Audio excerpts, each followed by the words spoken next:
Sebelum ceritanya dimulai, silahkan tulis di kolom komentar dari daerah mana saja teman-teman yang menonton cerita ini. Jangan lupa like dan subscribe agar channel ini bisa semakin berkembang dan bisa mempersembahkan cerita yang lebih menarik lagi. Gemerlap lampu kristal raksasa yang menggantung di tengah aula perjamuan membiaskan cahaya ke segala arah, menciptakan ribuan bintang kecil yang menari di atas kepala para tamu. Aroma parfum mahal bercampur dengan wangi aneka hidangan mewah yang tersaji di meja-meja panjang, menciptakan atmosfer kemewahan yang begitu pekat hingga terasa menyesakan. Malam ini adalah perayaan ulang tahun ke-30 kakakku, Rania. Sebuah perayaan yang dirancang bukan hanya untuk merayakan usia, tetapi untuk memamerkan status dan kekayaan. Di tengah lautan gaun sutra dan jas desainer, aku, Alina, merasa seperti sebutir kerikil di antara tumpukan berlian. Gaun katun sederhana berwarna biru tua yang kupakai terasa seperti kostum yang salah, sebuah pengingat nyata bahwa aku tidak pantas berada di sini. Aku tiba 15 menit yang lalu, namun belum ada satupun anggota keluargaku yang menyambutku dengan hangat. Rania, sang ratu malam, hanya memberiku pelukan singkat yang kaku saat aku memberikan kado. Matanya lebih sibuk mengawasi tamu-tamu penting yang baru datang di belakangku. "Oh, kamu datang, Al," ujarnya dengan senyum tipis yang tak mencapai mata, sebelum ia bergegas menyambut seorang pengusaha tambang dan istrinya yang bergelimang perhiasan. Aku hanya bisa tersenyum getir dan menepi, mencari sudut ruangan yang tidak terlalu ramai. Inilah posisiku di dalam keluarga. Tak terlihat, tak dianggap penting, namun kehadiranku tetap diharapkan sebagai formalitas. Orang tuaku berdiri tak jauh dari panggung kecil, tempat sebuah band memainkan musik jazz yang lembut. Ayah tampak gagah dengan setelan jas barunya, sementara ibu terlihat anggun dengan gaun berwarna sampanye. Aku tahu persis harga pakaian yang mereka kenakan, karena tagihannya datang ke mejaku bulan lalu. Aku berjalan menghampiri mereka, berharap menemukan sedikit kehangatan. "Bu, Yah," sapaku pelan. Ibu menoleh, senyumnya tampak canggung. "Alina, kamu sudah datang rupanya. Sudah makan?" tanyanya, sebuah pertanyaan basa-basi yang selalu ia lontarkan untuk menghindari percakapan yang lebih dalam. Ayah hanya mengangguk kecil, matanya menatap gelisah ke arah Rania dan tamu-tamu terhormatnya. Mereka tidak pernah nyaman membicarakan pekerjaanku atau kehidupanku di hadapan dunia glamor Rania. Bagi mereka, aku adalah anomali yang harus disembunyikan, sebuah rahasia keluarga yang tidak sesuai dengan citra yang ingin mereka tampilkan. Lalu aku melihatnya. Bella, istri dari kakak laki-lakiku, Daniel. Dia adalah pusat perhatian di lingkarannya, berdiri dikelilingi teman-teman sosialitanya. Gaun merah menyalanya seolah menantang siapapun untuk tidak menatapnya. Matanya yang tajam langsung menangkap keberadaanku. Dia tidak tersenyum. Bibirnya hanya membentuk sebuah garis tipis yang penuh cemooh. Dia mengangkat gelas sampanyenya ke arahku dengan gerakan yang dilebih-lebihkan, sebuah sandiwara pengakuan yang justru terasa seperti hinaan. Aku hanya menunduk, berpura-pura tidak melihat. Berdebat dengan Bella hanya akan menimbulkan keributan, dan aku tidak ingin merusak hari besar kakakku. Meskipun kakakku sendiri sepertinya tidak peduli pada perasaanku. Aku memutuskan untuk mengambil segelas jus jeruk dan berdiri di dekat jendela besar yang menghadap ke taman hotel. Dari sini aku bisa melihat semuanya. Aku melihat Rania tertawa lepas saat menerima hadiah sebuah tas tangan edisi terbatas dari suaminya. Aku melihat ayah berjabat tangan dengan seorang pejabat pemerintah, wajahnya berseri-seri penuh kebanggaan. Aku melihat ibu memamerkan kalung berlian barunya kepada teman-temannya. Semua ini, setiap detail kemewahan di ruangan ini, mulai dari sewa aula, dekorasi bunga impor, makanan, hingga pakaian yang mereka kenakan, semuanya berasal dari kerja kerasku. Mereka hidup dalam kemewahan yang kubangun dari nol, dari malam-malam tanpa tidur, dari kesepakatan-kesepakatan bisnis berisiko yang kuambil saat mereka terlelap dalam kenyamanan. Namun, mereka tidak pernah mengakuinya. Di mata dunia, Rania adalah seorang pengusaha butik yang sukses, suaminya adalah investor andal, dan orang tuaku adalah pensiunan yang menikmati hasil jerih payah mereka di masa tua. Tidak ada yang tahu tentang Alina, si jenius pendiam yang membangun sebuah perusahaan perangkat lunak dari garasi rumah, hingga menjadi pemain utama di tingkat nasional. Aku sengaja tidak menonjolkan diri. Aku selalu berpikir, biarlah mereka bahagia. Mungkin dengan memberikan semua ini, suatu saat nanti aku akan mendapatkan cinta dan pengakuan yang selalu kudambakan. Mungkin suatu hari mereka akan melihatku, benar-benar melihat Alina, bukan hanya mesin uang mereka. Tapi setiap kali aku berada di acara seperti ini, harapan itu terasa semakin konyol. Sebuah suara tawa yang dibuat-buat menyentakku dari lamunan. Bella dan teman-temannya berjalan ke arahku, atau lebih tepatnya, ke arah Barmini yang berada di dekat tempatku berdiri. "Oh, Lihat siapa yang bersembunyi di sini, kata Bella dengan suara yang cukup keras untuk didengar semua orang di sekitarnya. Kukira kamu salah masuk ruangan, Dick. Ini pesta ulang tahun, bukan pertemuan amal. Teman-temannya tertawa kecil, melirikku dari ujung kepala hingga ujung kaki dengan tatapan merendahkan. Gaun katunku yang sederhana kini terasa seperti kain karung goni yang gatal. Aku hanya sedang menikmati pemandangan, Kak Bella, jawabku sepelan mungkin, mencoba menjaga nada suaraku agar tetap tenang. Aku tidak ingin memberinya kepuasan melihatku marah. Pemandangan, ulangnya dengan nada mengejek. Pemandangan orang-orang sukses yang tidak akan pernah bisa kamu jangkau? Seharusnya kamu belajar dari kakakmu, Rania. Dia tahu caranya berpenampilan, tahu caranya bergaul. Sedangkan kamu, yah, beginilah. Dia membuat gerakan tangan yang menyapu tubuhku, seolah aku adalah sesuatu yang menjijikkan. Rasa panas mulai menjalar di pipiku. Aku melirik ke arah orang tuaku, berharap mereka akan mengatakan sesuatu. Tapi mereka hanya berdiri mematung, berpura-pura sibuk dengan percakapan mereka yang tiba-tiba menjadi sangat penting. Mereka melihatnya. Aku tahu mereka melihat dan mendengarnya, tapi mereka memilih untuk diam. Mereka memilih kemewahan semu ini daripada membela putri mereka sendiri. Aku mencoba untuk pergi, untuk melarikan diri dari situasi ini. Permisi, aku mau ke toilet, kataku sambil berbalik. Tapi Bella dengan cepat menghalangi jalanku. Senyum licik terpasang di wajahnya. Tunggu dulu. Jangan terburu-buru. Aku belum selesai bicara, katanya. Genggamannya di lenganku terasa dingin dan menusuk. Malam ini masih panjang, dan aku punya firasat buruk bahwa ini barulah permulaan dari sebuah penghinaan yang telah direncanakan dengan sempurna.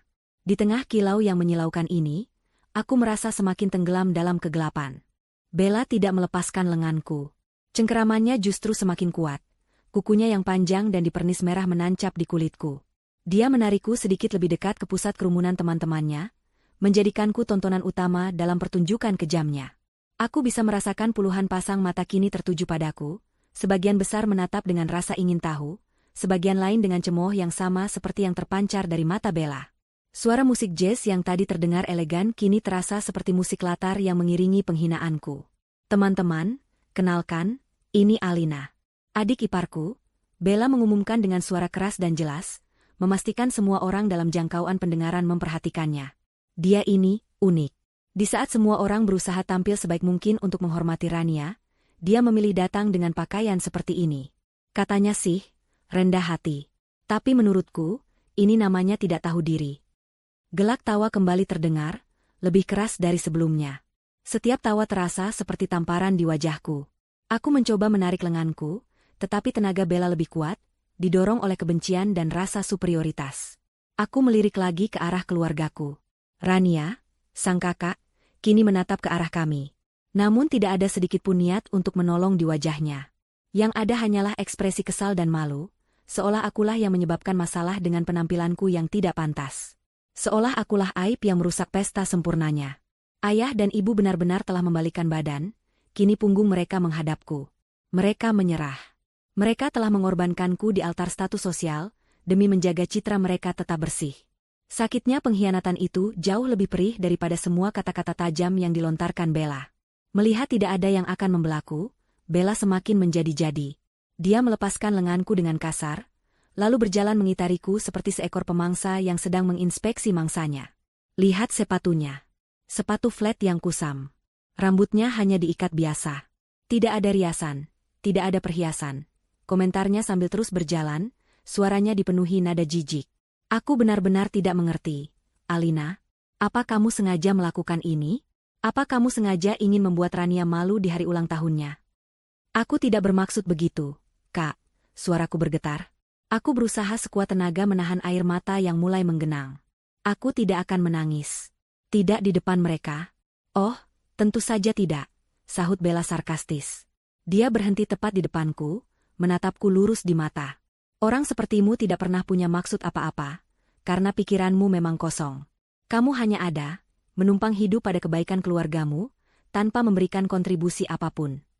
Kalimat itu adalah sebuah kebohongan yang luar biasa. Sebuah ironi yang begitu menyakitkan hingga rasanya seperti ada pisau tumpul yang mengoyak isi perutku. Aku, yang tidak berkontribusi, seluruh fondasi kehidupan mewah yang dia pijak saat ini adalah kontribusiku. Mobil sport yang dia pakai untuk datang ke pesta ini apartemen mewah tempat dia tinggal, bahkan mungkin gaun merah menyala yang membungkus tubuhnya. Semuanya adalah hasil dari keringat dan otakku. Kemarahan yang selama ini kupendam mulai mendidih, menggelegak di dalam dadaku, mencari jalan keluar. Seolah bisa merasakan perubahan dalam diriku, Bella memutuskan untuk melancarkan serangan puncaknya. Dia ingin menghancurkanku sepenuhnya, memastikan aku tidak akan pernah bisa mengangkat kepalaku lagi di hadapan mereka. Wajahnya berubah menjadi seringai yang sangat buruk. Dia maju satu langkah, ruang di antara kami semakin menipis. Aku bisa mencium bau alkohol dari napasnya. Lalu, hal yang tak terduga itu terjadi. Di tengah aula perjamuan yang megah, di hadapan puluhan tamu terhormat, di depan mata keluargaku sendiri, Bella melakukan hal yang paling rendah dan hina. Dia mengumpulkan ludah di mulutnya, dan dengan gerakan yang penuh kebencian, dia meludah ke lantai marmer yang mengkilap, tepat di samping sepatuku. Suara decak basah yang menjijikan itu terdengar begitu jelas, di tengah keheningan yang tiba-tiba tercipta. Beberapa tamu terkesiap kaget. Belum cukup sampai di situ, Bella kemudian mengangkat tangannya, jari telunjuknya yang lentik menuding lurus ke wajahku. Wajahnya dipenuhi kemenangan yang keji. Jangan hanya berdiri seperti sampah di situ. Hardiknya, suaranya melengking dan penuh perintah. Cepat, ambilkan minum untuk para tamu. Layani mereka seperti pembantu seharusnya. Setidaknya kamu berguna untuk sesuatu malam ini. Waktu seolah berhenti. Suara dengungan keras memenuhi telingaku. Aku tidak lagi melihat para tamu, tidak lagi mendengar musik, tidak lagi merasakan sakit di lenganku. Yang kulihat hanyalah titik ludah di lantai yang berkilauan di bawah cahaya lampu kristal. Ludah itu bukan hanya cairan menjijikan, itu adalah simbol. Simbol dari semua penghinaan yang kuterima selama bertahun-tahun. Simbol dari bagaimana keluargaku melihatku. Simbol dari posisiku di dunia mereka yang gemerlap, sampah yang tidak berharga. Aku mengangkat kepalaku perlahan. Mataku tidak lagi tertuju pada Bella. Aku menatap lurus melewati bahunya, mencari wajah-wajah yang seharusnya melindungiku.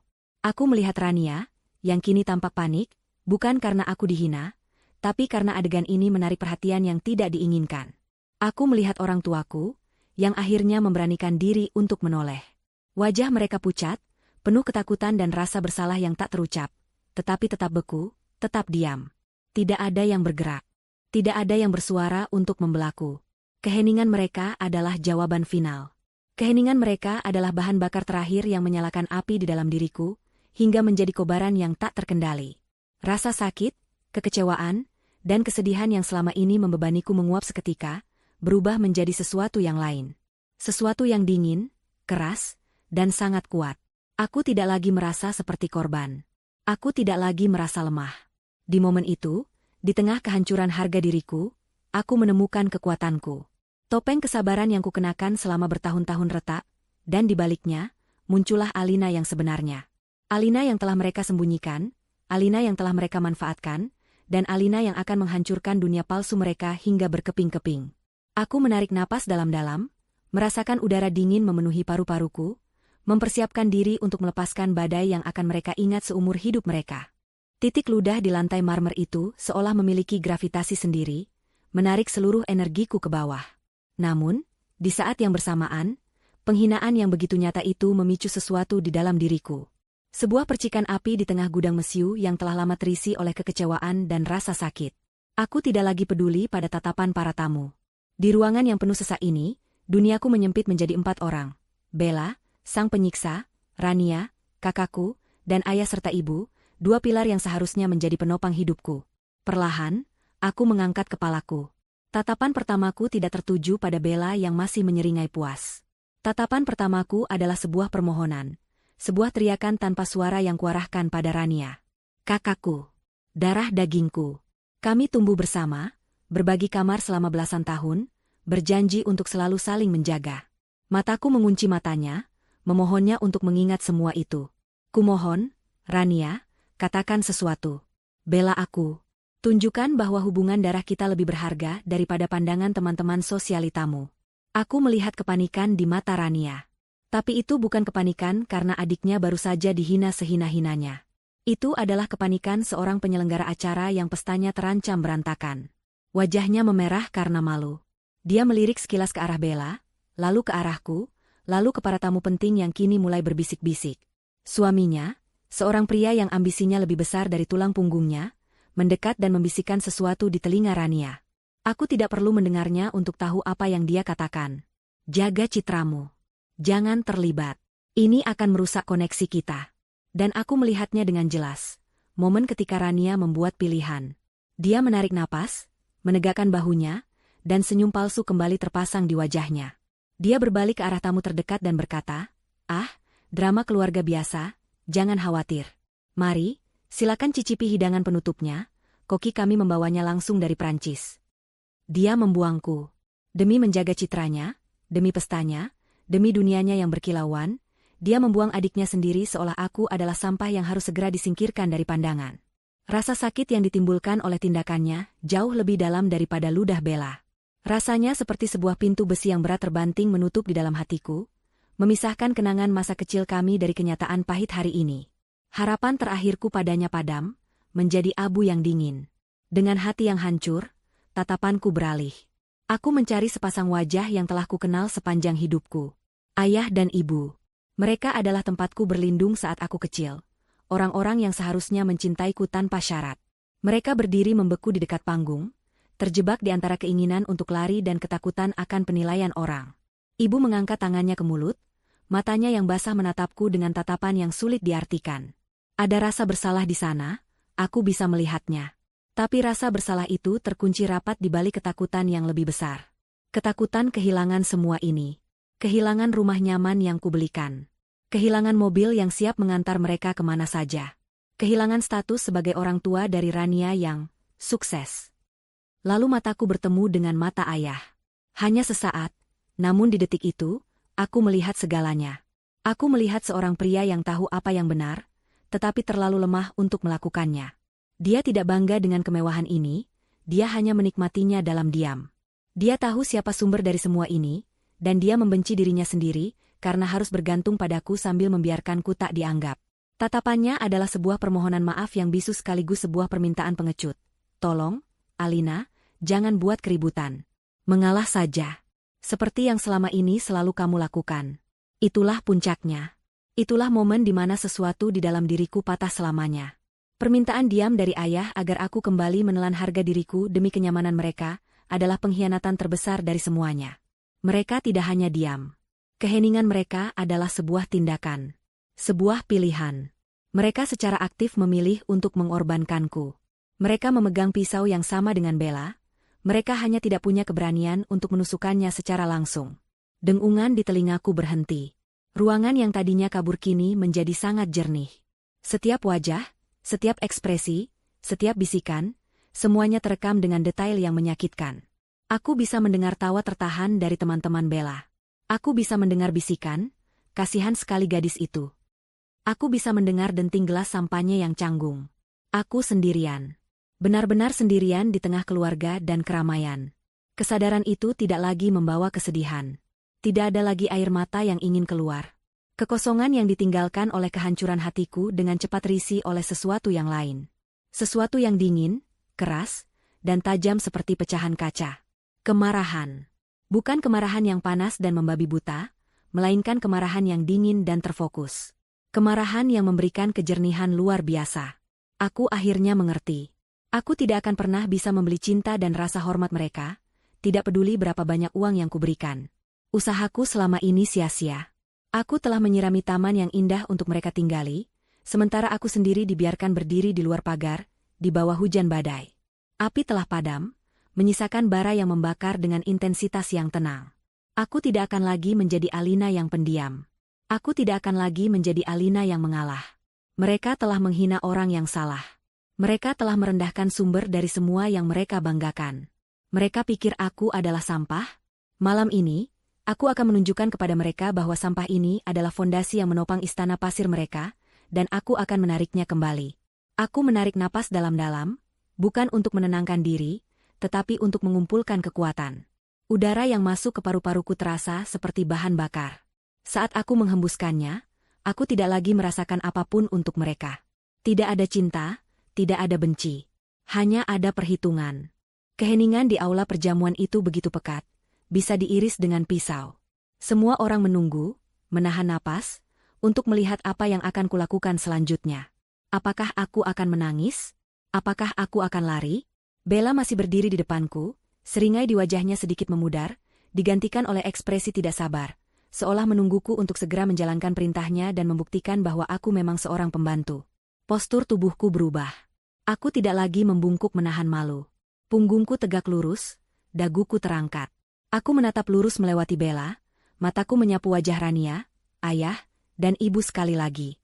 Bukan dengan tatapan memohon, tapi dengan tatapan seorang hakim yang akan membacakan vonis. Udara di sekitarku terasa dingin. Kemudian, aku membuka mulutku. Suara yang keluar bukanlah suara lirih Alina yang biasa mereka dengar. Suara itu tenang, tetapi membelah keheningan seperti cambuk. Cukup. Satu kata itu bergema dengan kekuatan yang mengejutkan. Bella tersentak, begitu pula beberapa orang di dekatnya. Bisikan-bisikan berhenti total. Semua mata kini tertuju padaku, merasakan pergeseran kekuasaan yang tak terlihat di udara. Aku menarik napas sekali lagi, dan kali ini, aku melepaskan semuanya. Bukan sebagai bisikan, bukan sebagai teriakan histeris, tapi sebagai sebuah proklamasi yang menggelegar dan penuh amarah yang dingin. Batalkan bisnis 15 miliar. Teriakan itu mengguncang seluruh ruangan. Gelas-gelas di meja seolah bergetar. Para musisi di panggung berhenti bermain. Beberapa tamu terlonjak kaget. Untuk sesaat, tidak ada yang bergerak. Wajah-wajah di sekelilingku menunjukkan kebingungan total. Apa yang gadis berpakaian sederhana ini bicarakan? Bisnis apa? Miliar? Keheningan yang membeku itu dipecahkan oleh suara yang paling kuharapkan. Suara tawa Bella yang melengking dan dibuat-buat. Hahaha. Apa aku tidak salah dengar? Serunya, menoleh ke teman-temannya yang ikut tersenyum mengejek. Kamu? Membatalkan bisnis 15 miliar? Alina, sudahlah. Jangan membuat dirimu semakin terlihat konyol. Kamu bahkan mungkin tidak tahu nolnya ada berapa. Sekarang pergilah dari sini sebelum kamu benar-benar mempermalukan keluarga. Ejekan itu adalah umpan yang sempurna. Aku mengabaikannya. Tatapanku tetap terkunci pada keluargaku, yang wajahnya kini dipenuhi kecemasan dan kebingungan. Rania menatapku seolah aku sudah gila. Ayah menggelengkan kepalanya pelan, seolah memohonku untuk berhenti. Aku mengeluarkan ponsel dari saku gaunku. Benda itu tampak begitu sederhana di tanganku, sebuah ponsel model lama yang lebih mengutamakan fungsi daripada gaya. Kontras dengan ponsel berlapis emas milik Bella. Dengan jari-jari yang stabil, aku menekan sebuah nomor panggilan cepat. Aku tidak perlu melihat buku telepon. Aku hafal nomor ini di luar kepala. Aku menekan tombol pengeras suara, dan nada sambung yang jernih terdengar di seluruh aula yang hening. Setelah 2 kali berdering, sebuah suara yang tenang dan profesional menjawab. Selamat malam, Bu Alina. 2 kata itu, Bu Alina, mendarat seperti bom. Aku melihat Rania dan ibuku saling berpandangan. Wajah Bella yang tadinya mengejek kini menunjukkan keraguan untuk pertama kalinya. Bima, selamat malam, jawabku, suaraku terdengar tegas dan berwibawa, suara yang biasa kugunakan di ruang rapat, bukan di acara keluarga. Maaf mengganggu di luar jam kerja. Ada instruksi mendesak. Tidak masalah, Bu. Saya siap. Jawab Bima tanpa ragu. Pertama, aku memulai, mataku tak pernah lepas dari wajah pucat keluargaku. Penandatanganan Project Horizon yang dijadwalkan besok pagi jam 9. Batalkan. Tarik proposal kita dari meja. Kirim email pembatalan resmi malam ini juga. Aku bisa melihat Rania terkesiap. Project Horizon adalah mimpinya. Sebuah proyek ekspansi butiknya ke pasar internasional yang sudah ia gembar-gemborkan selama berbulan-bulan. Dia pikir suaminya lah yang berhasil mendapatkan investor. Dia tidak tahu, akulah investor itu. Siap, Bu. Project Horizon dibatalkan, konfirmasi Bima. Kedua, lanjutku, nadaku semakin dingin. Tarik semua proposal investasi yang sedang berjalan atas nama Rania dan suaminya, Daniel. Semua pendanaan dihentikan efektif segera. Baik, Bu, akan saya proses. Ketiga. Semua kartu kredit tambahan yang terhubung dengan rekening utama saya, atas nama ayah, ibu, Daniel, dan Bella, bekukan sekarang juga. Tanpa pengecualian. Kini giliran Bella yang wajahnya berubah menjadi putih seperti kertas. Dia pasti sedang memikirkan tagihan belanjanya yang baru dari Eropa. Sedang diproses, Bu. Terakhir, hentikan semua transfer dana otomatis bulanan ke rekening mereka semua. Efektif detik ini juga. Konfirmasi jika semua instruksi sudah jelas. Sangat jelas, Bu Alina.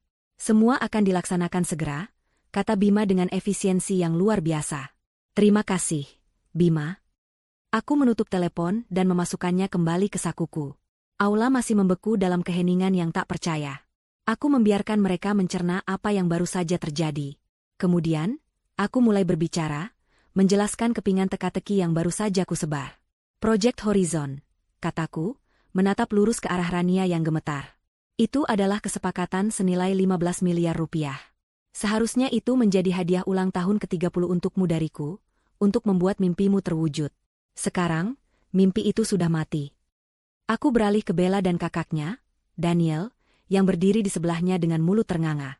Mobil mewah yang kalian pamerkan kemana-mana? Apartemen yang kalian tinggali? Aku yang membayarnya. Kalian tidak punya apa-apa. Terakhir, aku menatap ayah dan ibu, yang kini tampak 10 tahun lebih tua. Rumah besar yang kalian tempati dengan bangga, yang kalian sebut sebagai hasil jerih payah ayah, sertifikatnya atas namaku. Pesta ini, aku membuat gerakan menyapu ke seluruh ruangan yang mewah. Setiap botol sampanye, setiap kelopak bunga, gaun ibu, jas ayah, semuanya dibayar oleh perempuan yang baru saja kalian biarkan diludahi dan disebut sampah. Kebenaran itu terungkap sudah. Topeng mereka telah kurobek paksa. Para tamu kini menatap keluargaku dengan pandangan yang sama sekali berbeda. Bukan lagi kekaguman, melainkan campuran antara kasihan dan jijik. Para kolega bisnis ayah dan Rania menatap mereka seolah mereka adalah penipu. Aku lelah, kataku, suaraku kini terdengar benar-benar lelah. Aku lelah menjadi sapi perah kalian. Aku lelah membiayai gaya hidup kalian, sambil diperlakukan lebih rendah dari pembantu.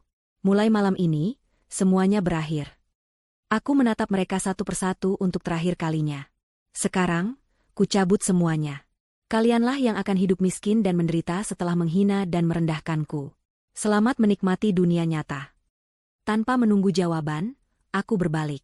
Aku berjalan lurus menuju pintu keluar. Aku tidak berlari. Setiap langkahku mantap dan penuh tujuan. Aku bisa mendengar suara isak tangis ibu yang tertahan. Aku bisa mendengar Rania memanggil namaku dengan suara putus asa. Aku juga mendengar suara gelas yang jatuh dan pecah di lantai, mungkin dari tangan Bella yang gemetar. Aku tidak menoleh. Aku terus berjalan, meninggalkan reruntuhan istana palsu mereka di belakangku, melangkah menuju kebebasanku. Pintu aula perjamuan yang berat dan berukir itu menutup di belakang Alina dengan bunyi klik yang pelan namun terdengar, seperti dentuman meriam di tengah keheningan yang mencekam. Kepergiannya meninggalkan sebuah kekosongan, sebuah lubang hitam yang menyedot semua kemeriahan pesta, dan hanya menyisakan kebenaran yang telanjang dan buruk rupa. Untuk beberapa detik yang terasa seperti selamanya, tidak ada yang bergerak. Rania, Bella, ayah, dan ibu berdiri seperti patung lilin yang mulai meleleh di bawah tatapan puluhan pasang mata yang kini tidak lagi dipenuhi kekaguman, melainkan rasa ingin tahu yang buas. Rania adalah yang pertama pecah dari kelumpuhannya. Bukan dengan air mata penyesalan, melainkan dengan teriakan panik yang memilukan. Alina, tunggu. Alina.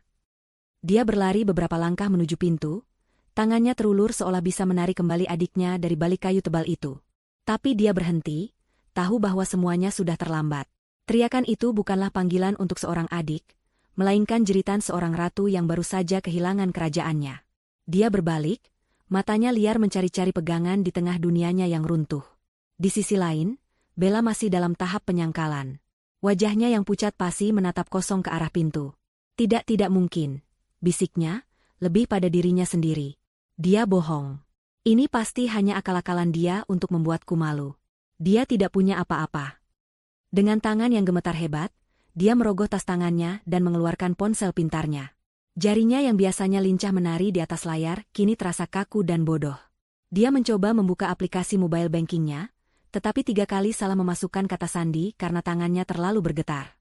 Kepanikan mulai merayap di wajahnya, menggantikan kesombongan yang beberapa menit lalu begitu angkuh terpajang di sana. Kebohongan yang dia ucapkan terdengar, hampa bahkan di telinganya sendiri. Sementara itu, ibu akhirnya menyerah. Tenaganya seolah terkuras habis. Ia terisak tanpa suara, tubuhnya merosot ke kursi terdekat. Gaun sampanye dan kalung berlian yang ia kenakan kini, tampak seperti kostum murahan pada seorang aktris yang baru saja melupakan semua dialognya. Ayah berdiri di sampingnya, satu tangan menopang bahunya dengan lemah. Wajah ayah adalah kanvas penderitaan. Dia menatap berkeliling pada wajah-wajah para kolega dan teman-temannya, orang-orang yang selama ini dia buat terkesan dengan kesuksesan palsunya. Kini, tatapan mereka menusuknya seperti ribuan jarum. Dia telah kehilangan segalanya dalam satu malam. kenyamanannya, harga dirinya, dan yang paling parah, putrinya. Para tamu, yang tadinya adalah penonton pasif, kini berubah menjadi juri. Bisikan-bisikan mulai terdengar semakin keras, tidak lagi ditahan-tahan. Suasana pesta yang tadinya meriah kini berubah menjadi seperti ruang sidang. Jadi, semua ini hanya sandiwara, terdengar suara seorang wanita dari kerumunan teman-teman Bella. Aku tidak percaya Rania dan keluarganya serendah itu, sahut yang lain. Seorang pengusaha parubaya yang tadi pagi baru saja menyetujui kesepakatan bisnis kecil dengan suami Rania, kini menatapnya dengan pandangan dingin. Dia mengeluarkan ponselnya dan dengan cepat mengetik pesan kepada asistennya, batalkan pertemuan dengan Daniel besok. Hentikan semua komunikasi. Pesta itu telah mati. Band jazz sudah lama mengemasi instrumen mereka dalam diam. Para pramusaji berdiri canggung di sudut ruangan, tidak tahu harus berbuat apa. Hidangan penutup yang mahal dan indah, kue ulang tahun Rania yang menjulang setinggi 5 tingkat, semuanya tak tersentuh, menjadi monumen bisu bagi sebuah perayaan yang berubah menjadi bencana. Kemewahan yang tadinya terasa agung dan megah, kini terasa norak dan memuakan. Seluruh aula itu terasa seperti sebuah makam yang didekorasi dengan indah. Syok yang dirasakan keluarga itu, akhirnya berubah menjadi senjata yang mereka arahkan satu sama lain. Di tengah kehancuran reputasi mereka, naluri pertama mereka bukanlah untuk bersatu, melainkan untuk mencari kambing hitam. Rania, dengan mata memerah dan napas terengah-engah, berbalik dan mendorong Bella dengan kasar. Ini semua salahmu, pekiknya, suaranya serak karena amarah dan tangis. Kalau saja mulut busukmu itu tidak menghinanya, semua ini tidak akan terjadi. Kamu menghancurkan hidupku. Bella, yang juga berada di puncak kepanikan, tidak terima disalahkan. Dia balas mendorong Rania. Salahku? Kenapa tidak ada satupun dari kalian yang memberitahuku bahwa adikmu yang aneh itu adalah sumber uang kalian? Kalian semua pembohong. Kalian menipuku untuk masuk ke dalam keluarga palsu ini. Cukup. Ayah mencoba melerai, suaranya bergetar dan lemah. Jangan membuat keributan lebih besar lagi. Tidakkah kalian lihat semua orang memperhatikan? Tapi otoritasnya telah lenyap. Dia bukan lagi kepala keluarga yang dihormati, melainkan hanya seorang lelaki tua yang lemah dan pengecut. Pertengkaran sengit antara Rania dan Bella menjadi tontonan terakhir yang memalukan malam itu. Mereka saling menyalahkan, saling meneriakkan kata-kata kotor, merobek sisa-sisa citra keluarga terhormat yang telah mereka bangun dengan susah payah di atas kebohongan. Melihat pertunjukan yang menyedihkan itu, para tamu mulai mengambil keputusan. Satu persatu, mereka mulai meninggalkan ruangan. Tidak ada lagi ucapan selamat tinggal atau basa-basi. Mereka pergi dengan tergesa-gesa, seolah takut ketidakberuntungan keluarga itu akan menular. Mereka berjalan keluar, membawa serta cerita skandal paling heboh tahun ini, yang akan segera menyebar seperti api di seluruh lingkaran sosialita kota. Dalam waktu kurang dari 15 menit, aula perjamuan yang tadinya penuh sesak itu menjadi kosong. Hanya menyisakan Rania, Bella, suami mereka, dan kedua orang tua mereka.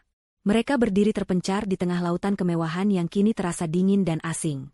Balon-balon berwarna emas yang melayang di langit-langit seolah mengejek mereka. Hadiah-hadiah mahal yang menumpuk di atas meja kini tampak seperti tumpukan sampah. Pesta telah berakhir. Dan mereka ditinggalkan sendirian untuk menghadapi puing-puing kehidupan mereka yang baru saja dihancurkan. Aku berjalan melewati lobi hotel yang megah dengan langkah yang mantap.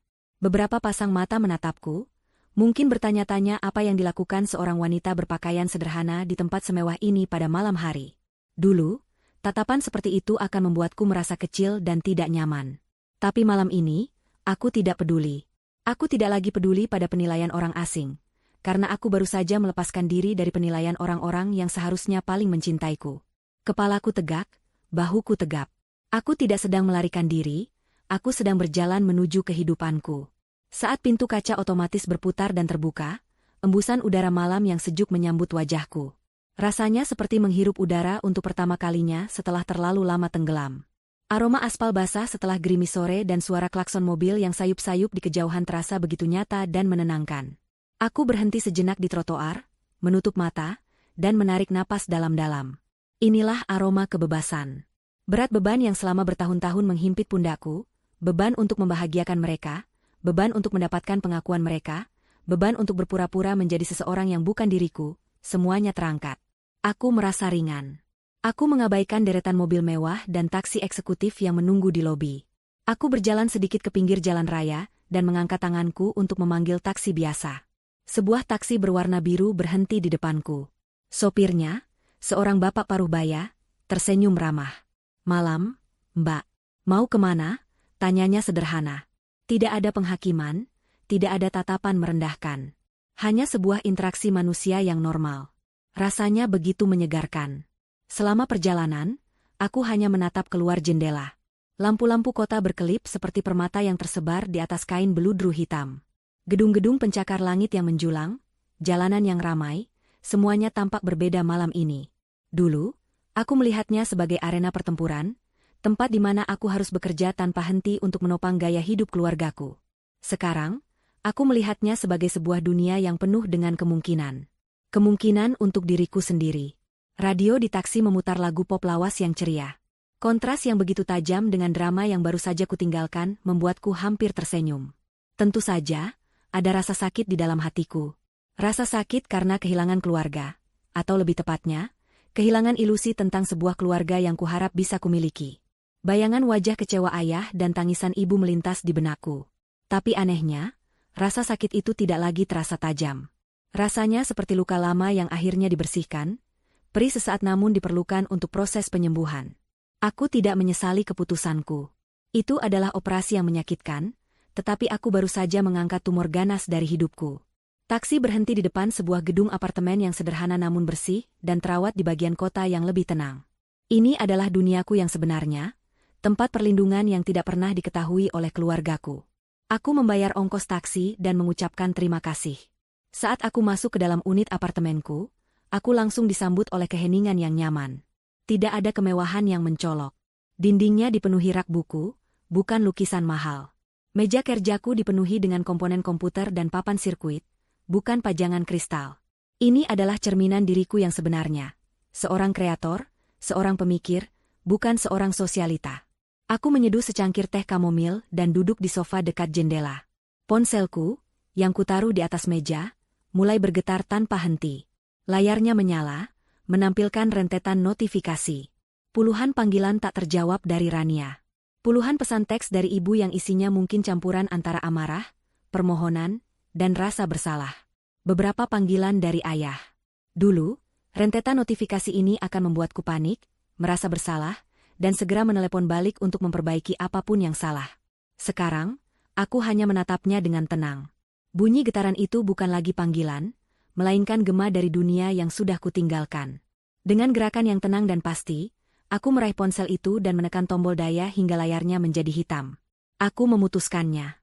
Aku memutuskan mereka. Kemudian, aku membuka laptopku dan melakukan panggilan video.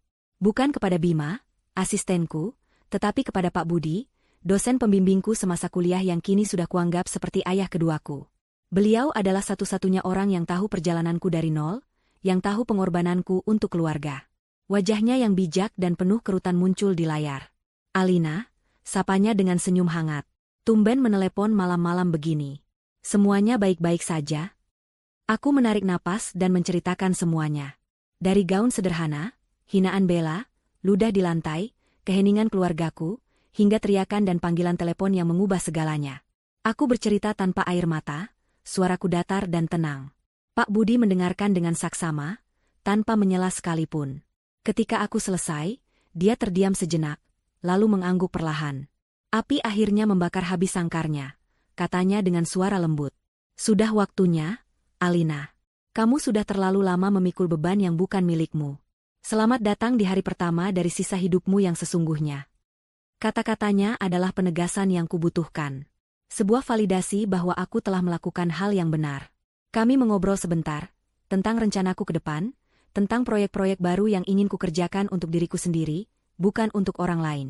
Setelah panggilan berakhir, aku merasa lebih ringan dari sebelumnya. Badai telah berlalu.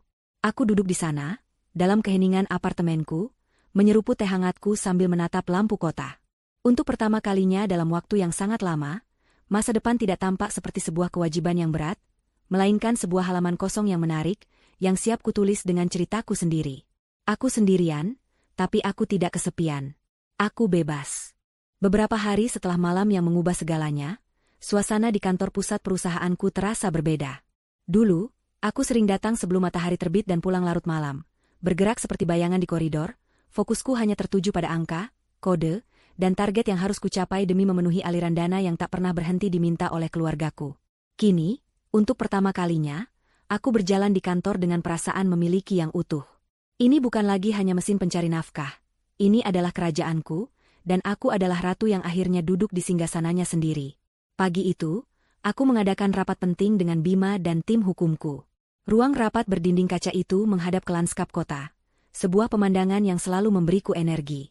Di atas meja terbentang tumpukan dokumen yang tebal, akta kepemilikan, laporan aset, dan surat-surat legal. Ini adalah peta dari semua yang telah kubangun dan kuberikan. Semua aset berada mutlak atas nama ibu, ujar Pak Tirtayasa, kepala tim hukumku, seorang pria tegas berusia 50-an. Rumah yang ditempati orang tua ibu, apartemen atas nama Rania dan suaminya, 2 mobil mewah, dan kepemilikan saham mayoritas di perusahaan butik milik Rania.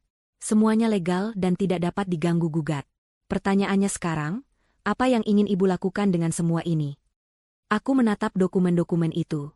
Setiap lembar kertas terasa seperti sebuah belenggu yang akhirnya bisa kulepaskan. Untuk rumah orang tua saya, kataku dengan suara tenang, berikan mereka pemberitahuan resmi untuk mengosongkan dalam waktu 60 hari. Waktu yang cukup untuk mencari tempat tinggal baru. Setelah itu, jual rumahnya. Bima mencatat instruksiku tanpa menunjukkan emosi, meskipun aku tahu dia mengerti beratnya keputusan ini. Apartemen dan mobil-mobilnya? Tanyanya. Tarik kembali semuanya sesegera mungkin sesuai prosedur. Jual juga. Aku tidak ingin ada satupun benda yang mengingatkanku pada kehidupan itu. Jawabku tegas. Dan untuk butik milik Rania? Tanya Pak Tirtayasa. Ini adalah bagian yang paling rumit. Butik itu adalah seluruh identitas Rania. Mengambilnya akan terasa seperti mencabut jantungnya. Tapi aku ingat tatapan matanya di pesta itu, tatapan yang memilih citra daripada adiknya sendiri.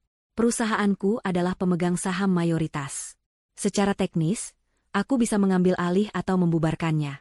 Lakukan rapat dewan darurat. Berikan Rania pilihan. Dia bisa membeli sahamku dengan harga pasar penuh dalam waktu 30 hari, atau perusahaan akan dilikuidasi dan asetnya dijual untuk menutupi kerugian investasi.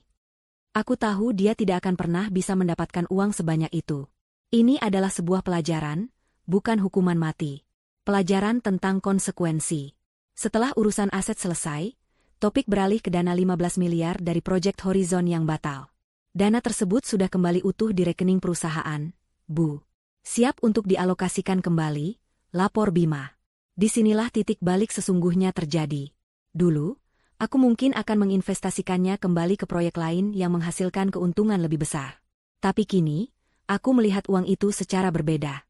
Itu bukan lagi hanya angka, itu adalah simbol kebebasanku. Bima, kataku, aku ingin kamu membentuk sebuah tim kecil. Aku ingin kita mendirikan sebuah yayasan. Bima mengangkat alisnya, tertarik. Yayasan seperti apa, Bu? Sebuah yayasan yang fokus pada pendidikan teknologi untuk anak-anak dari keluarga kurang mampu. Berikan mereka beasiswa, bangun laboratorium komputer di sekolah-sekolah pinggiran, adakan pelatihan coding gratis. Aku ingin uang yang tadinya akan digunakan untuk membiayai kesombongan, sekarang digunakan untuk membangun harapan. Beri nama yayasan itu, Yayasan Harapan Digital. Saat mengucapkan nama itu, aku merasakan sesuatu yang hangat menjalari dadaku. Sebuah tujuan. Untuk pertama kalinya, aku tidak bekerja untuk membuktikan sesuatu kepada keluargaku. Aku bekerja untuk menciptakan sesuatu yang berarti. Tentu saja, proses pemutusan hubungan ini tidak berjalan mulus di ranah pribadi. Ponsel kerjaku yang Bima pegang terus-menerus dibanjiri pesan. Awalnya adalah pesan-pesan penuh amarah dari Rania dan Bella, menuduhku kejam dan tidak berperasaan. Lalu berubah menjadi pesan-pesan bernada memelas dari ibu, menceritakan bagaimana ayah jatuh sakit karena stres dan memohonku untuk memikirkan mereka.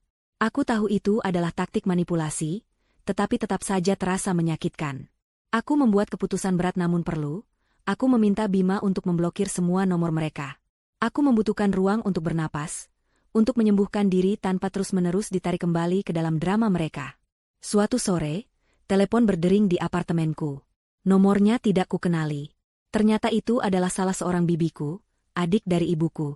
Suaranya terdengar prihatin, namun aku bisa menangkap nada menghakimi di baliknya. Alina, Tante dengar apa yang terjadi. Mulainya, Tante tahu kamu pasti sakit hati. Tapi, Nak, mereka itu orang tuamu. Rania itu kakak kandungmu. Dalam keluarga, kita harus saling memaafkan. Kasihanilah mereka. Aku mendengarkan dengan sabar hingga dia selesai. Kemudian, dengan suara yang tenang namun tak tergoyahkan, aku menjawab, "Terima kasih atas perhatiannya, Tante. Tapi ini bukan lagi tentang memaafkan. Memaafkan mungkin bisa kulakukan suatu hari nanti untuk kedamaian hatiku sendiri. Tapi ini tentang batasan. Ini tentang menghentikan siklus di mana aku terus-menerus memberi dan mereka terus-menerus mengambil sambil menyakitiku. Aku tidak akan membakar diriku sendiri, hanya untuk membuat mereka tetap hangat. Kumohon, Tante, hargai keputusanku." Telepon ditutup dalam keheningan yang canggung. Tapi setelahnya, aku merasa lebih kuat. Aku telah menegakkan batasanku, tidak hanya kepada keluarga inti, tetapi juga kepada keluarga besar. Di sela-sela mengurus restrukturisasi besar ini, aku mulai menemukan kembali diriku. Aku menghabiskan akhir pekan dengan mendaki bukit di luar kota, sesuatu yang sudah lama ingin kulakukan. Aku menghabiskan malam dengan membaca novel fiksi ilmiah, bukan laporan pasar saham. Aku bahkan mulai merakit kembali sebuah proyek robotik sederhana di meja kerjaku, sebuah hobi dari masa kuliah yang telah lama kutinggalkan. Aku menemukan kembali kegembiraan dalam hal-hal kecil, dalam proses menciptakan sesuatu hanya untuk kesenangan semata. Aku mulai memasak makananku sendiri, menikmati aroma bawang putih yang ditumis dan kesederhanaan sepiring nasi hangat. Rutinitas baru ini terasa begitu nyata, begitu membumi. Aku menyadari betapa kosongnya kehidupanku sebelumnya, yang hanya diisi dengan pekerjaan dan kekecewaan. 1 minggu setelah rapat itu, Bima meletakkan draft proposal pendirian Yayasan Harapan Digital di mejaku. Aku membacanya halaman demi halaman, melihat visi dan misinya tertulis dengan jelas. Di sana, di atas kertas, ada sebuah masa depan baru. Bukan masa depan yang berpusat pada menyenangkan orang lain, tapi masa depan yang berpusat pada memberi dampak positif. Aku tersenyum, senyum tulus pertama dalam waktu yang sangat lama. Puing-puing dari duniaku yang lama memang menyakitkan, tapi dari puing-puing itulah, aku kini sedang membangun sebuah istana yang jauh lebih kokoh dan berarti. Sebuah istana yang seluruhnya milikku. Konsekuensi dari 1 malam itu tidak datang seperti badai besar yang langsung menghancurkan segalanya. Ia datang seperti air bah yang merambat pelan namun pasti, menyusup ke setiap celah dan meruntuhkan fondasi kehidupan keluarga mereka dari dalam. Efek domino telah dimulai, dan setiap kepingan yang jatuh menimbulkan bunyi yang lebih keras dari sebelumnya.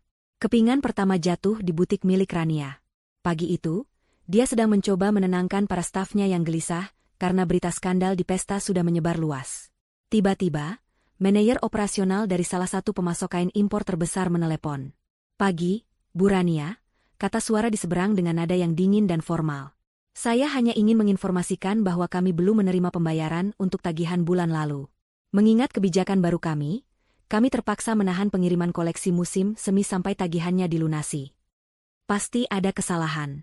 Saya akan segera transfer," kata Rania dengan percaya diri yang dipaksakan. Dia membuka aplikasi perbankan di komputernya, memasukkan jumlah tagihan, dan menekan tombol "kirim". Sebuah notifikasi merah muncul di layar, transaksi ditolak. Saldo tidak mencukupi. Keringat dingin mulai membasahi pelipisnya. Dia mencoba kartu kredit perusahaannya. Ditolak. Kartu kredit pribadinya. Ditolak. Kepanikan yang nyata mulai mencekiknya. Butik ini adalah napasnya, identitasnya. Tanpa koleksi baru, butiknya akan mati. Beberapa hari kemudian, surat resmi tiba di mejanya. Pemberitahuan rapat Dewan Darurat dan surat somasi dari tim hukumku. Dunia sosialnya juga runtuh. Undangan ke acara-acara bergengsi berhenti datang. Grup obrolan teman-teman sosialitanya tiba-tiba hening, setiap kali dia mencoba bergabung dalam percakapan. Dia melihat foto-foto di media sosial, teman-teman terdekatnya berkumpul di restoran mahal, tertawa bersama, tanpanya. Dia bukan lagi bagian dari lingkaran mereka. Dia telah menjadi bahan gosip, bukan lagi tamu terhormat. Kepingan domino berikutnya menimpa Bella. Baginya, kehancuran ini lebih bersifat visual dan memalukan. Suatu siang, saat dia sedang duduk di sebuah kafe trendy, mencoba mempertahankan sisa-sisa citranya, 2 orang pria berbadan tegap dengan seragam dari perusahaan leasing menghampirinya. "Permisi, apa benar ini mobil milik Ibu Bella?" tanya salah satu pria itu dengan suara keras, sambil menunjuk mobil SUV mewah berwarna putih yang terparkir di depan kafe. Seluruh mata di kafe itu langsung tertuju padanya. Wajah Bella memerah. "Iya, memangnya kenapa?" jawabnya ketus. "Kami dari pihak leasing, Bu. Ada tunggakan pembayaran selama 3 bulan. Sesuai prosedur, mobil ini terpaksa kami tarik. Penghinaan itu terjadi begitu cepat dan begitu publik. Kunci mobilnya diminta paksa, dan kendaraannya yang menjadi simbol statusnya dinaikkan ke atas truk derek di depan semua orang. Dia terpaksa pulang dengan taksi online, menahan tangis dan rasa malu. Keanggotaannya di klub kebugaran eksklusif dicabut. Kartu kreditnya yang biasa ia gesek tanpa pikir panjang kini, menjadi kepingan plastik tak berguna. Puncaknya, dia terpaksa mulai menjual koleksi tas bermereknya satu persatu di sebuah situs jual beli barang bekas. Setiap kali seseorang menawar harga tasnya dengan sadis, dia merasa seperti sedang menjual sebagian dari harga dirinya. Suaminya, Daniel, tidak bisa berbuat apa-apa. Dia juga kehilangan akses ke semua dana, dan proyek investasinya yang ternyata fiktif kini menjadi bahan tertawaan. Pertengkaran hebat menjadi menu sehari-hari di apartemen mereka, dipicu oleh stres dan saling menyalahkan. Bagi ayah dan ibu, kehancurannya terasa lebih sunyi namun jauh lebih dalam. Surat dari pengacaraku tiba diantarkan oleh kurir. Surat itu berisi pemberitahuan legal yang sopan namun tegas, memberi mereka waktu 60 hari untuk mengosongkan rumah. Rumah yang selama ini menjadi kebanggaan mereka, tempat mereka menjamu teman-teman dan kerabat, kini terasa seperti rumah pinjaman yang masa sewanya akan segera habis. Suatu malam, listrik di rumah mereka padam. Awalnya mereka mengira ada pemadaman dari pusat, tetapi setelah melihat rumah tetangga tetap terang benderang, ibu memeriksa kotak tagihan. Sepucuk surat pemberitahuan pemutusan sambungan, karena tunggakan pembayaran terselip di sana. Malam itu, mereka makan malam hanya ditemani cahaya lilin. Bukan lilin untuk makan malam romantis, melainkan lilin yang menerangi kegagalan mereka. Mereka makan nasi dengan lauk telur dadar, sebuah menu dari masa lalu mereka yang miskin, yang mereka pikir sudah lama mereka tinggalkan. Tidak ada teriakan atau pertengkaran di antara mereka. Hanya keheningan yang menyesakan, dipenuhi oleh rasa sesal dan saling menyalahkan yang tak terucapkan. Ibu sering menangis diam-diam di dapur, sementara ayah hanya duduk berjam-jam di ruang keluarga yang gelap, menatap layar televisi yang mati. Beban dari kepengecutannya, dari keputusannya untuk diam saat putrinya dihina, kini menghimpitnya tanpa ampun. Kesehatan ayah benar-benar menurun, bukan karena penyakit serius, tetapi karena jiwanya yang remuk. Akhirnya, di penghujung minggu ketiga, titik terendah itu tiba. Surat pemberitahuan likuidasi butik Rania sudah final. Notifikasi penyitaan apartemen Bella dan Daniel sudah di depan mata. Batas waktu 60 hari untuk rumah orang tua terasa semakin dekat. Mereka semua kehabisan uang, kehabisan pilihan, dan kehabisan harga diri. Malam itu, mereka berkumpul di ruang keluarga yang temaram di rumah yang akan segera hilang dari mereka. Rania, Bella, Daniel, ayah, dan ibu. 5 orang yang hancur, dipersatukan oleh penderitaan yang mereka ciptakan sendiri. Setelah keheningan yang panjang, Rania yang pertama kali angkat bicara. Suaranya serak dan putus asa. Sudah tidak ada jalan lain, katanya sambil menatap anggota keluarga lainnya satu persatu. Kita tidak bisa bertahan seperti ini. Hanya ada satu hal yang bisa kita lakukan. Dia berhenti sejenak, menelan ludah yang terasa pahit. Kita harus menemuinya. Kita harus memohon padanya.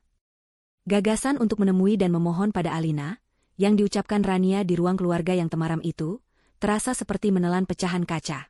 Itu adalah pilihan terakhir dari orang-orang yang sudah kehabisan pilihan. Selama seminggu berikutnya, mereka menelan sisa-sisa harga diri mereka, mengumpulkan keberanian, dan akhirnya, pada suatu pagi yang mendung, mereka muncul di lobi gedung perkantoran tempat perusahaanku berada. Mereka tidak membuat janji. Mereka hanya datang, berharap keputusasaan mereka cukup untuk menembus dinding yang telah kubangun. Aku sedang berada di tengah rapat ketika Bima masuk dengan ekspresi yang jarang kulihat di wajahnya, campuran antara kasihan dan waspada. Dia mendekat dan berbisik pelan, "Bu, keluarga ibu ada di lobi." Mereka menolak untuk pergi sampai bertemu dengan ibu. Jantungku berdebar sedikit lebih kencang, sebuah reaksi refleks dari masa lalu. Tapi kemudian, ketenangan mengambil alih. Aku tahu hari ini akan datang. Aku tidak bisa selamanya bersembunyi di balik telepon yang dimatikan dan email yang diblokir. Penutupan bab ini harus dilakukan secara tatap muka. "Baik, Bima," kataku pelan. "Tunda rapat ini. Aku akan turun menemui mereka." Lobi gedung kantorku adalah ruang yang luas, modern, dan impersonal, dengan lantai marmer abu-abu dan perabotan minimalis. Di salah satu sudut sofa, duduklah keluargaku. Pemandangan itu begitu menyedihkan hingga terasa surreal. Mereka tampak seperti versi kusam dan pudar dari orang-orang yang kukenal di pesta itu. Rania tidak lagi mengenakan gaun sutra, melainkan blus biasa yang sedikit kusut. Wajah Bella pucat tanpa riasan tebal, lingkaran hitam di bawah matanya menceritakan malam-malam tanpa tidur. Ayah dan ibu duduk berdekatan, tampak begitu kecil dan rapuh di sofa yang besar itu. Mereka semua berdiri serempak saat melihatku berjalan mendekat. Aku berhenti beberapa langkah di depan mereka, menjaga jarak aman. Aku tidak mempersilakan mereka duduk. Aku tidak menawarkan minum. Aku hanya berdiri di sana, menatap mereka dengan ekspresi netral, menunggu. Ibu yang pertama kali maju. Air mata sudah membasahi pipinya. "Alina, nak," isaknya, tangannya terulur seolah ingin memelukku, tapi ragu-ragu. "Maafkan kami, nak. Maafkan ibu. Ibu tahu ibu salah karena hanya diam. Tapi tolong, kasihanilah kami. Ayahmu." "Ayah baik-baik saja," potongku, suaraku tidak dingin, hanya datar. Stres tidak akan membunuhnya.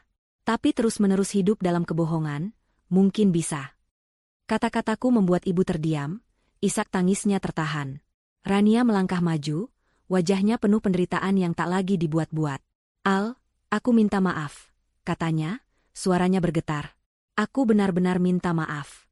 Aku kakak yang buruk. Aku egois, aku malu. Aku salah, aku mengakuinya. Tapi tolong, Al, butik itu seluruh hidupku. Tanpa itu, aku bukan siapa-siapa. Jangan ambil itu dariku, kumohon." Permintaannya tulus, aku bisa merasakannya. Tapi itu adalah permintaan maaf yang bersyarat. Dia menyesal, ya, tapi penyesalannya terikat erat pada apa yang akan hilang darinya. Kemudian Bella, yang paling sulit dari semuanya. Dia menunduk, tidak berani menatap mataku. Aku juga minta maaf," ucapnya terbata-bata. Kata-kata itu terdengar asing di mulutnya. Aku tidak seharusnya mengatakan hal-hal itu. Aku iri padamu. Aku minta maaf. Itu mungkin adalah pengakuan paling jujur yang pernah kudengar darinya, lahir dari keputusasaan yang paling dalam. Ayah hanya berdiri di belakang, wajahnya menua oleh rasa malu, tak sanggup mengucapkan sepatah kata pun. Keheningannya kali ini bukanlah kepengecutan, melainkan sebuah pengakuan dosa. Aku mendengarkan semuanya dalam diam. Aku membiarkan kata-kata mereka menggantung di udara lobi yang dingin.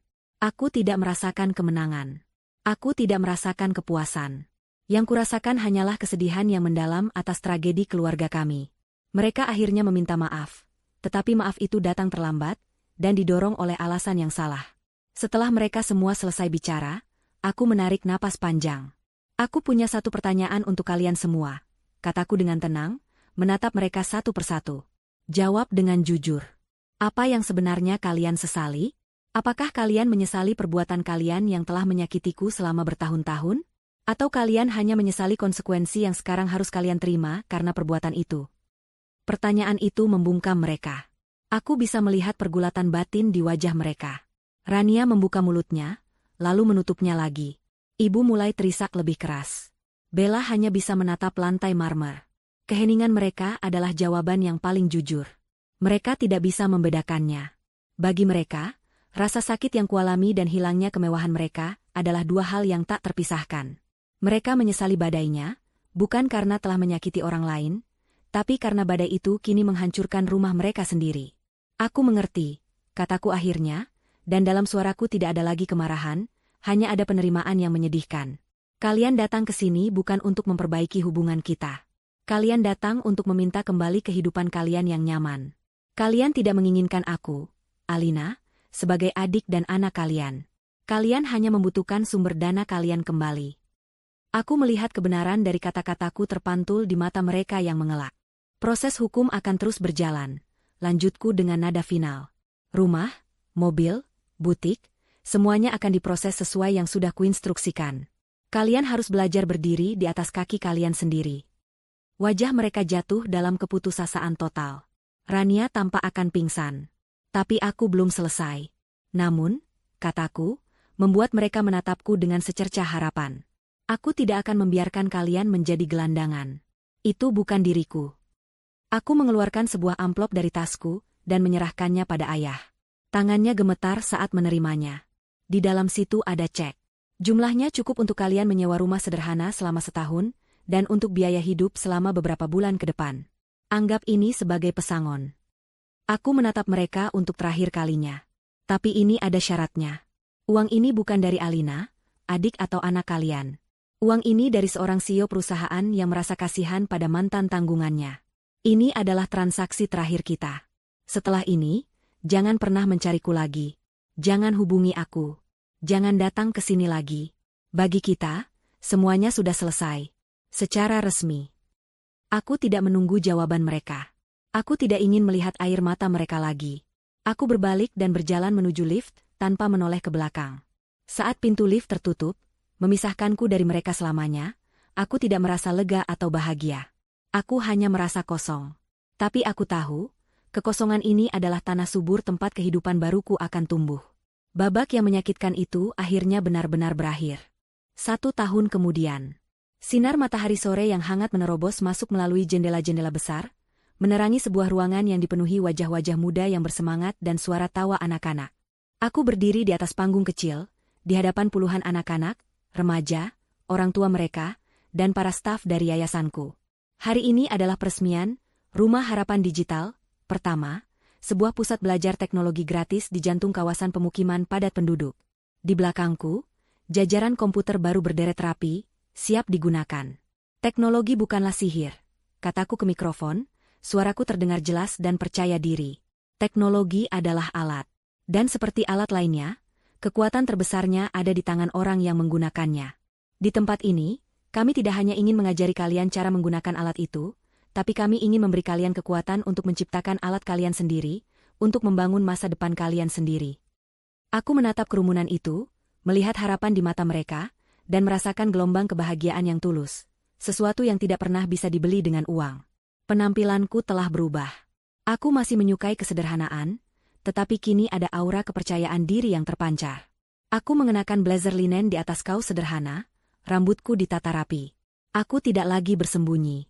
Setelah acara selesai, aku dikelilingi oleh anak-anak yang ingin menunjukkan hasil karya coding pertama mereka. Pak Budi berdiri di sampingku, menepuk bahuku dengan bangga. Bima, yang kini menjabat sebagai direktur operasional yayasan di samping tugasnya di perusahaan, tersenyum lebar. Inilah keluargaku yang baru, keluarga yang dibangun di atas rasa hormat, tujuan bersama, dan ketulusan. Sore itu, aku dan Pak Budi duduk di sebuah kedai kopi kecil di dekat pusat belajar itu. Kamu terlihat bahagia, Alina, katanya sambil menyeruput kopinya. Saya memang bahagia, Pak, jawabku tulus. Bahagia yang tenang. Dulu, saya pikir kebahagiaan itu adalah saat melihat keluarga saya tersenyum karena hadiah yang saya berikan. Ternyata saya salah. Kebahagiaan sejati adalah saat kita melihat hasil dari sesuatu yang kita bangun dengan niat baik, untuk orang banyak. Apakah kamu pernah mendengar kabar dari mereka? Tanya Pak Budi hati-hati. Aku terdiam sejenak, menatap uap yang mengepul dari cangkirku. Bima sesekali memberiku laporan singkat, hanya untuk memastikan mereka tidak benar-benar kelaparan. Bukan karena aku peduli, tapi lebih karena formalitas. Dari laporan itu, aku tahu nasib mereka. Rania, setelah butiknya dilikuidasi, terpaksa bekerja sebagai manajer di sebuah toko pakaian di pusat perbelanjaan. Pekerjaan yang jujur, tapi jauh dari kemewahan yang dulu ia puja. Dia belajar arti kerja keras yang sesungguhnya, meskipun sisa-sisa kepahitan masih kadang terlihat di wajahnya. Bella dan Daniel tidak bertahan. Tanpa uang sebagai perekat, pernikahan mereka hancur berkeping-keping. Mereka bercerai. Terakhir kudengar, Bella kembali ke kota asalnya, bekerja di bagian layanan pelanggan sebuah perusahaan telekomunikasi. Kesombongannya telah luntur, digantikan oleh kelelahan menghadapi kerasnya hidup. Dan orang tuaku, mereka menggunakan uang pesangon dariku untuk menyewa sebuah rumah kecil di pinggir kota. Ayah membuka bengkel kecil-kecilan, memperbaiki peralatan elektronik, kembali ke keahlian lamanya sebelum terbuai oleh kenyamanan semu. Ibu membantunya, dan mereka hidup pas-pasan. Mereka tidak lagi bicara tentang status atau kekayaan. Mereka hanya bicara tentang bagaimana cara membayar tagihan listrik bulan depan. Mungkin, dalam kesederhanaan yang dipaksakan itu, mereka akhirnya menemukan kembali sedikit dari diri mereka yang dulu, sebelum semuanya menjadi rumit. Aku tidak membenci mereka lagi. Aku hanya merasa kasihan, lalu aku melepaskannya. Mereka adalah orang asing bagiku sekarang, dengan cerita mereka sendiri. Aku menyelesaikan kopiku dan pamit pada Pak Budi. Aku memilih untuk berjalan pulang ke apartemenku. Langit senja berwarna jingga keunguan, memantul indah di gedung-gedung kaca. Aku berjalan di antara keramaian kota, bukan sebagai bayangan yang tak terlihat, tapi sebagai bagian utuh darinya. Aku tidak lagi terbebani oleh masa lalu atau cemas akan masa depan. Kemenangan sejatiku bukanlah saat aku berteriak di pesta itu. Bukan juga saat aku melihat mereka hancur. Kemenangan sejatiku adalah saat ini. Saat aku bisa berjalan sendirian di bawah langit senja, dengan hati yang damai dan pikiran yang jernih. Kemenangan sejatiku adalah saat aku menyadari bahwa dengan melepaskan mereka, aku telah menemukan diriku sendiri. Aku telah menyelamatkan diriku, dan dari puing-puing itu, aku membangun sesuatu yang jauh lebih berharga daripada uang. Aku membangun kehidupan. Aku tiba di apartemenku, disambut oleh keheningan yang kini terasa seperti pelukan hangat. Aku berdiri di balkon, menatap jutaan lampu kota yang mulai menyala. Mereka tidak lagi tampak seperti arena pertempuran. Mereka tampak seperti galaksi yang penuh kemungkinan.